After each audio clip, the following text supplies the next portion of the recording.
generell der Mix so zwischen der Anspannung und Lockerheit ist so ein Torwartspiel, generell so diese Kunst, und wenn du die beherrschst, dann kannst du es nach ganz oben schaffen.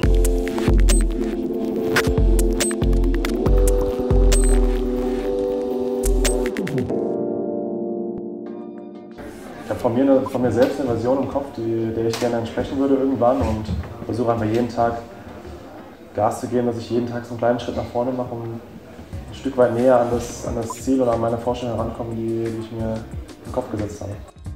Ich bin jeden Tag gerne auf dem Trainingsplatz und habe immer Spaß beim Training, und bin auch froh, dass jetzt auch nach den 8 Jahren Profizeit jetzt immer noch so ist.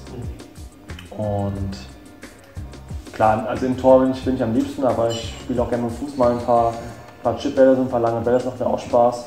So spitzer Winkel finde ich auch immer ganz cool. Dann ein paar Schüsse oder Abdrücke hoch in die Ecke, wenn du mal ein bisschen fliegen kannst. Das macht so sein natürlich schon immer für uns heute das Nonplusultra. Wenn es auch gut aussieht von außen. Ja, also ich ziehe die Handschuhe meistens schon ein paar Trainingseinheiten vorher an, um einfach so ein bisschen ein Gefühl schon für die Handschuhe zu kriegen, dass er nicht komplett neu ist im Spiel. Aber ich bin jetzt keiner, der sich so in irgendwelchen Ritualen oder so verliert und immer seinen rechten Schuh zuerst anziehen muss. Habe ich irgendwann abgelegt, weil es bringt einfach nichts. So. Auch wenn du alles gleich machst, verlierst du dann trotzdem das Spiel, und im anderen Mal machst du alles anders entgegen deiner eigentlichen Rituale und machst ein Weltklasse-Spiel. Also von dem her sollte man sich da generell von frei machen. Ich habe zum Beispiel öfter mal so einen kleinen Trick gemacht, dass ich bei Regen öfter mal so ein bisschen Fett reinmache, so, ein bisschen Vaseline. So.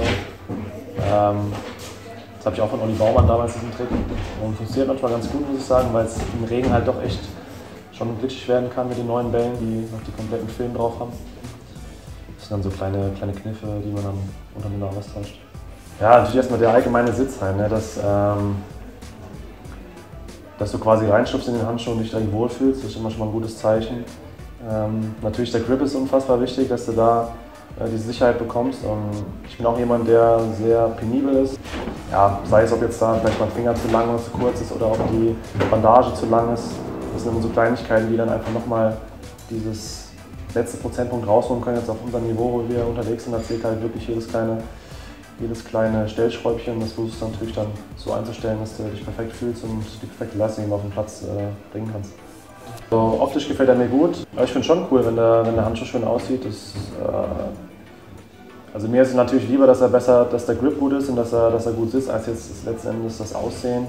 Aber klar, freut es natürlich, wenn ein Handschuh cool aussieht, wenn er mal, jetzt zum Beispiel jetzt wie hier das Sondermodell, wenn jetzt mal die Fangfläche schwarz statt weiß, das sind dann halt so Eyecatcher, die dann auch auffallen und sehen dann schon immer cool aus.